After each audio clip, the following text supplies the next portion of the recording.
ibadah adalah hakikat tauhid, sebab pertentangan yang terjadi antara Rasulullah dan kaumnya adalah dalam masalah tauhid ini. Ini yang penting. Pertentangan, kata Syekh Muhammad Abdul Wahhab rahimahullah taala, pertentangan yang terjadi antara Rasulullah dan kaumnya adalah dalam masalah tauhid al-ibadah.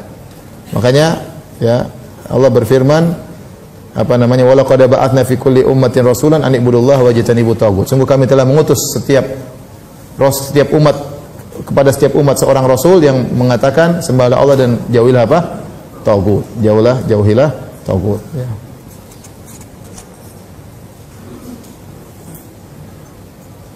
Jadi bukan seperti pernyataan sebagian orang yang mengatakan bahwasanya permasalahan utama antara para rasul dengan umatnya adalah masalah hukum. Ini kesalahan. Ini nanti akan kita sampaikan pada bab kelima kalau tidak salah. Misalnya hanya menyebutkan sekilas ya, sebagaimana dipahami oleh Sayyid Qutb rahimahullah dalam tafsirnya Fi Dalail Quran. Ya, nanti akan saya nukilkan.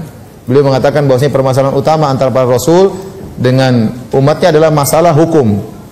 Masalah hukum, bahwasanya para rasul menyuruh umatnya untuk menegakkan hukum Allah Subhanahu wa taala. Dan itulah makna la ilaha illallah. Ini kesalahan dari beliau rahimahullahu taala dalam tafsir beliau fi dzil Quran. Yang benar bahwasanya permasalahan adalah masalah tauhidul ibadah. Masalah tidak boleh menyembah kecuali hanya kepada Allah. Oleh karenanya banyak nabi yang tidak berbicara masalah hukum karena belum saatnya.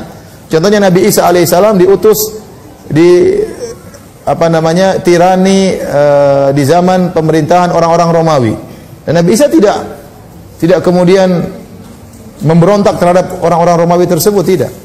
Karena tidak punya kemampuan. Nabi Isa alaihissalam menyuruh kepada tauhid. Nabi Musa alaihissalam diutus di zaman pemerintahannya Fir'aun, bertahun-tahun, puluhan tahun. Dan Nabi Musa tidak pernah diperintahkan oleh Allah untuk berjihad kemudian memerangi Fir'aun, karena tidak mampu. Nabi Musa berdakwah kepada tauhid, menegur Fir'aun agar bertauhid, datang kepada Fir'aun agar menyembah kepada Allah, tapi dia tidak pernah mengatakan wahai Fir'aun gantian, saya yang jadi raja kamu turun, tidak pernah. Ya. Tapi dia mengatakan sembahlah Allah Tuhanmu yang menciptakan aku dan menciptakan kalian. Ya. Demikian nabi-nabi yang lain. Ya. Nabi Yusuf juga hidup di zaman kerajaan Mesir, kerajaannya juga kafir. Waktu Nabi Yusuf menjadi menteri, diangkat oleh raja jadi menteri, Nabi Yusuf pun tidak memberontak untuk menggulingkan pemerintahan tatkala itu, padahal pemerintahan tersebut dibangun di atas kesyirikan. Artinya pembicaraan masalah hukum itu masalah penting, tapi dia bukan yang utama. Yang paling utama adalah bagaimana menyuruh kepada tauhid, dan adanya hukum adalah sarana untuk memperkuat tauhid. Bukan sebaliknya, seorang mengatakan yang paling utama adalah khilafah kemudian tauhid jadi korban. Jangan bicara tauhid, ini salah. Saya katakan tauhid adalah utama, khilafah adalah sarana atau dia buah dari tauhid.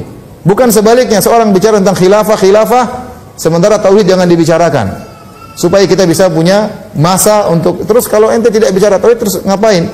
Para nabi semuanya bicara tentang tauhid, meskipun mereka tidak menguasai khilafah. Meskipun mereka tidak punya khilafah.